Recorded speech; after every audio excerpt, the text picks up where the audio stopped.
बिस्मिल्लाहिर्रहमानिर्रहीम। अस्सलाम वालेकुम डियर स्टूडेंट्स। आज हम सेकेंड ईयर के फ़र्स्ट चैप्टर इलेक्ट्रोस्टैटिक्स में जो उसके शॉर्ट आर्टिकल हैं वो उनको आप कवर करेंगे, जिसमें आप सीखेंगे इलेक्ट्रॉन वोल्ट क्या है, डिफ़ाइन इलेक्ट्रॉन वोल्ट, उसकी डेफिनेशन और 1 इलेक्ट्रॉन वोल्ट किसके इक्वल होता है ये हम जानेंगे।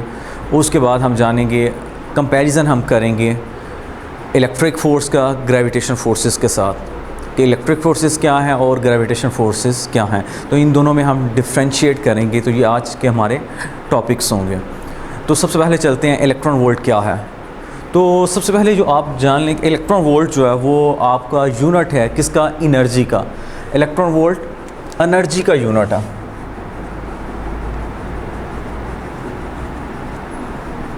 Unit of energy. अब इलेक्ट्रॉन वोल्ट को आप डिफ़ाइन कैसे करेंगे? Electron volt is the unit of energy which can be defined as the amount of energy gain or loss by an electron when it moves through a potential difference of 1 volt। जब वो potential difference जो है 1 volt cover करता है, move करता है, तो जितनी एनर्जी वो गेन करेगा या मीन्स जो हासिल करेगा या गवा देगा, लॉस करेगा, वो आपकी एनर्जी 1 इलेक्ट्रॉन वोल्ट के इक्वल होती है। और 1 इलेक्ट्रॉन वोल्ट किसके इक्वल है? 1 electron volt is equal to, ये बेसिकली 1 इलेक्ट्रॉन के ऊपर जितना चार्ज है वो होगा। 1 इलेक्ट्रॉन है तो उसके ऊपर चार्ज होता है 1.6 × 10⁻⁻19 और चार्ज का यूनिट होता है कूलम। और 1 वोल्ट किसके इक्वल होता है? जूल पर कूलम। तो कूलम कूलम से कैंसिल हो जाएगा, तो आपका आ जाएगा ये 1 वोल्ट को मैंने लिख लिया जूल पर कूलम, और कूलम कूलम से कैंसिल, तो आपका आ गया 1 electron volt is equal to 1.6 × 10⁻⁻19 joule. तो ये आ गया 1 electron volt is equal to 1.6 × 10⁻19 joule के इक्वल होता है। अब हम देखते हैं कि आपका जो एनर्जी है वो एनर्जी चेंज कैसे होती है। आपने एनर्जी की टाइप्स भी पढ़ी हुई हैं, इलेक्ट्रिकल आपकी काइनेटिक एनर्जी है और पोटेंशियल एनर्जी है। आपकी कैसे पोटेंशियल एनर्जी में आपकी जो हम वर्क डन करते हैं वो कैसे पोटेंशियल एनर्जी में कवर होता है, चेंज होता है, और पोटेंशियल एनर्जी दोबारा काइनेटिक एनर्जी में कैसे चेंज होती है, हम ये अब देखते हैं। उसके लिए डायग्राम पे चलते हैं जो आपने प्रीवियस आर्टिकल्स में पढ़ा हुआ है इलेक्ट्रिक पोटेंशियल की टॉपिक में। अगर आपकी ये एक प्लेट है जिसके ऊपर नेगेटिव चार्जेस हैं और ये आपकी प्लेट है जिसके ऊपर पॉजिटिव चार्ज हैं, अपोजिट चार्ज पैरेलल प्लेट्स हैं, यस हैं।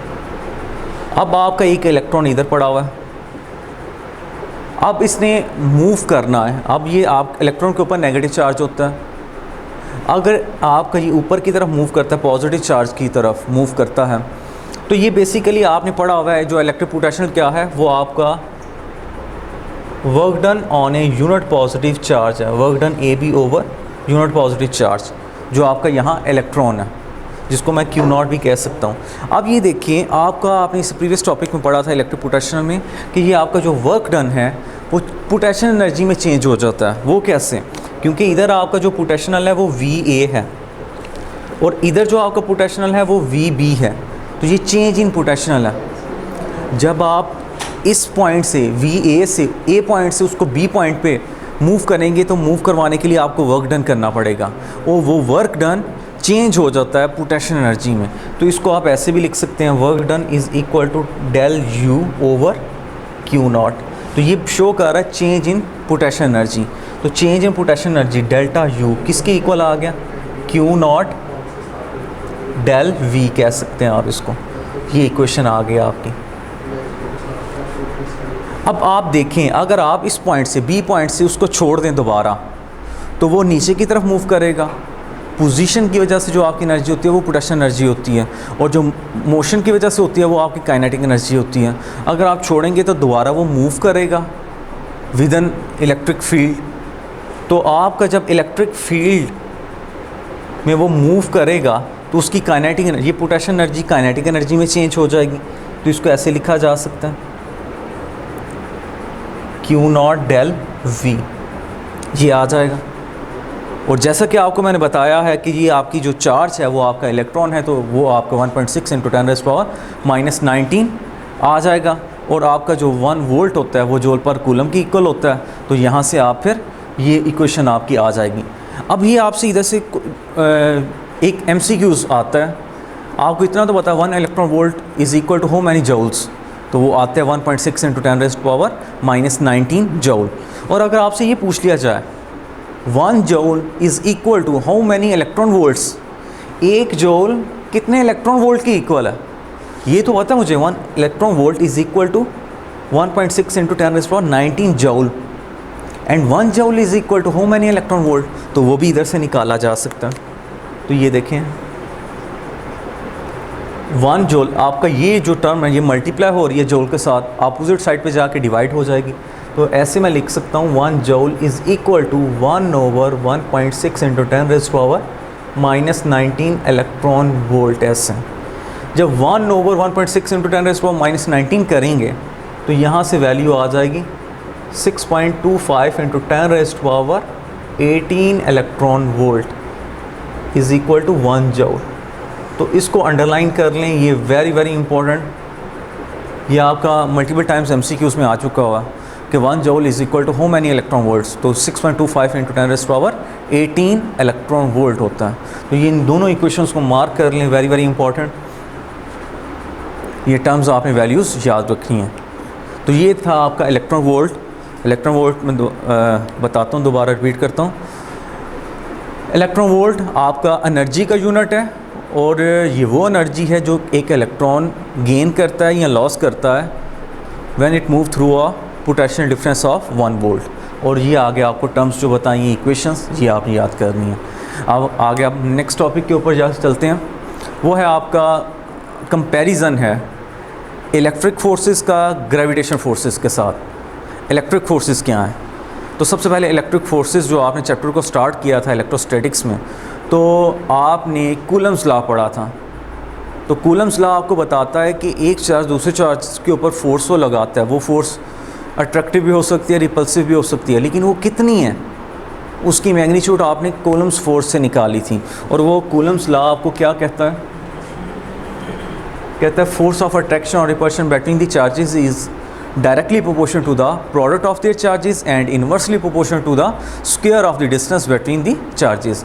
तो आप ऐसे लिख सकते हैं F is equal to K Q1 Q2 over R square.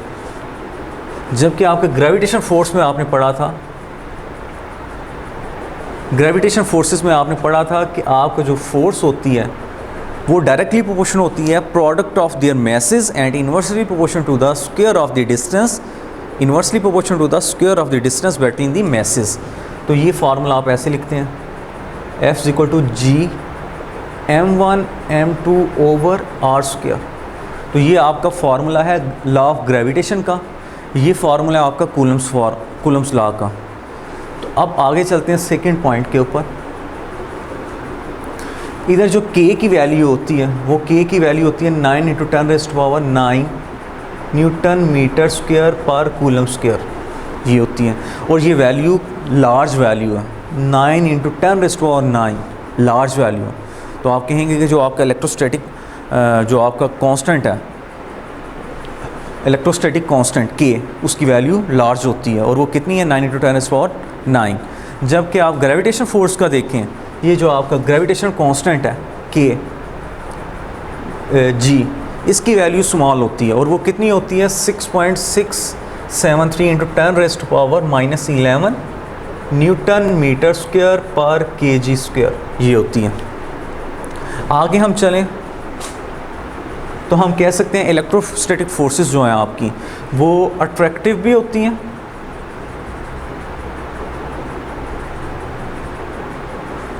और रिपल्सिव भी होती हैं, दोनों होती हैं।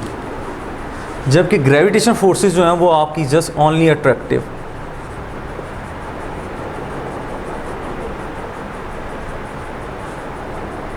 ओनली अट्रैक्टिव, ये इसमें इलेक्ट्रिक। अब आगे चलें तो ये देखें आपका जो इसमें इलेक्ट्रिक फोर्सेस हैं वो चार्ज डिपेंडेंट होती हैं।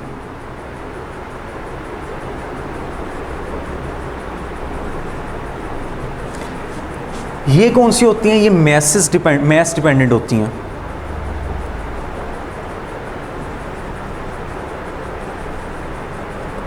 ये आपने पॉइंट्स बनाते जाने इनको, उनका कंपैरिजन किया जा रहा है इसमें। अब आगे चलते हैं। इलेक्ट्रिक फोर्सेस को आप शील्डेड कर सकते हैं, मींस आप किसी पर्टिकुलर एरिया में इसको कवर कर सकते हैं। शील्डेड, कैन बी शील्डेड, अब इसको कह दें कैन बी शील्डेड, और इसको आप शील्डेड नहीं कर सकते हैं।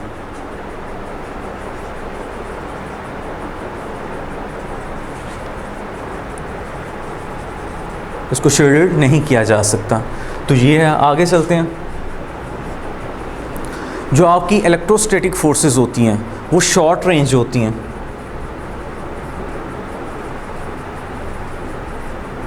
और जो आपकी ग्रेविटेशन फोर्सेस होती हैं वो लॉन्ग रेंज होती हैं। मींस ग्रेविटेशन फोर्सेस आपको लॉन्ग डिस्टेंस पे भी फील की जा सकती हैं। तो ये आ गया आपका है कि ये मीडियम डिपेंडेंट होती हैं, कि ये मीडियम पे डिपेंड करती हैं।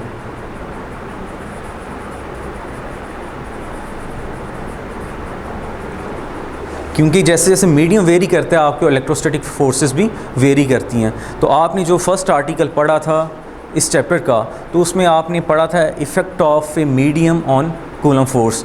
तो कूलम फोर्स का मीडियम के अकॉर्डिंगली क्या वेरिएशन आती है उसमें फोर्स में, तो आपने पढ़ा था कि वो रिड्यूस होती जाती है आपकी फ़ोर्स मीडियम के अकॉर्डिंगली, क्योंकि वो फोर्स ऑफ अट्रैक्शन और रिपल्शन आपकी रिड्यूस हो जाती है due to medium.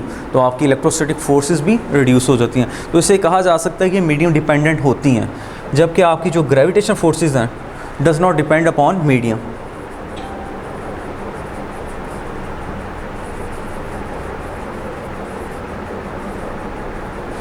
does not depend upon medium, ये मीडियम पे डिपेंड नहीं करती। और लास्ट आपको कहा जा सकता है कि ये जो आपकी इलेक्ट्रिक फोर्सेस हैं ये आपकी स्ट्रॉन्ग फोर्सेस होती हैं। मींस इसमें जो फोर्स ऑफ अट्रैक्शन या रिपल्शन होती है वो ज़्यादा होती है, स्ट्रॉन्ग होती है।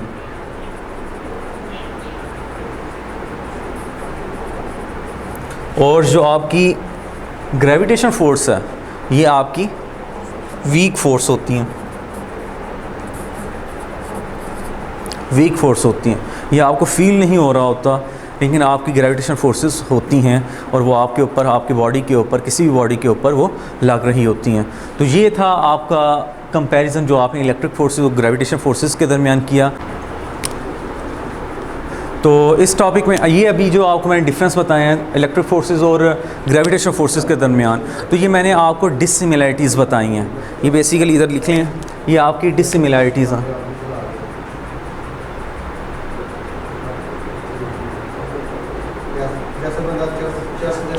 अब आपको सिमिलैरिटीज़ मैं बताना चाह रहा हूँ कि सिमिलैरिटीज़ क्या हैं। अब ये आपकी इलेक्ट्रिक फोर्सेस और ग्रेविटेशन फोर्सेस दोनों आपकी कंजर्वेटिव फोर्सेस हैं।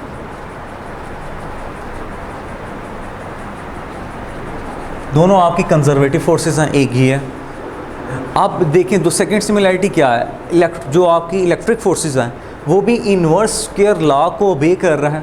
इन्वर्स स्क्वायर लॉ क्या है आपका, जैसे एफ़ देखें, इधर भी आपका आर स्क्वायर के इन्वर्सली प्रोपोर्शन है, और इधर भी देखें एफ़ जो है वो आर के साथ क्या है, इन्वर्सली प्रोपोर्शन है। तो आप कह सकते हैं बोथ ओबे इन्वर्स स्क्वायर लॉ।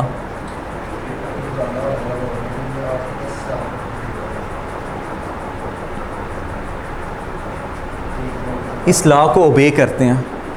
और थर्ड आपकी सिमिलैरिटी ये है कि both forces obey the superposition principle. Superposition principle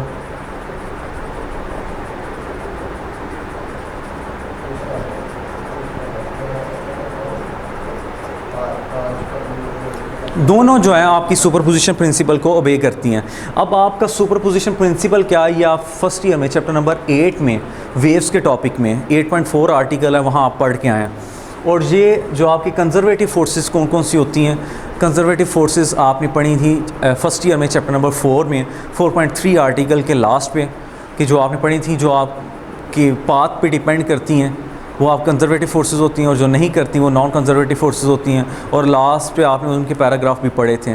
तो ये थे सारे पॉइंट जिसमें सुपरपोजिशन प्रिंसिपल क्या है कि एक वेव को दूसरी वेव में ऐड किया जा सकता है या नहीं, और इसी तरह एक फ़ोर्स को दूसरी फोर्स में ऐड किया जा सकता है या नहीं। तो ये भी इलेक्ट्रिक फोर्सेस में भी ऐड किया जा सकता है और सब्ट्रैक्ट किया जा सकता है, तो इसमें भी होता है, ग्रेविटेशन फोर्स में भी होता है। तो आप कह सकते हैं कि दोनों जो हैं वो सुपरपोजिशन प्रिंसिपल को ओबे करते हैं। तो ये आपका सुपरपोजिशन प्रिंसिपल, ये सिमिलैरिटीज़ भी बता दी गई, आपको डिससिमिलैरिटीज़ भी बता दी गई। तो ये था आज का आपका आर्टिकल। उम्मीद है आपको पसंद आया होगा और समझ भी आई होगी, और अगर आपको इस लेक्चर में कोई क्यूरी रह गई हो तो वो आपने ज़रूर डिस्कस करनी है, आपको उन क्वेश्चंस का आंसर दिया जाएगा। ओके जी, अल्लाह हाफ़िज़। नेक्स्ट लेक्चर के साथ दोबारा हाज़िर होंगे। अल्लाह हाफ़िज़।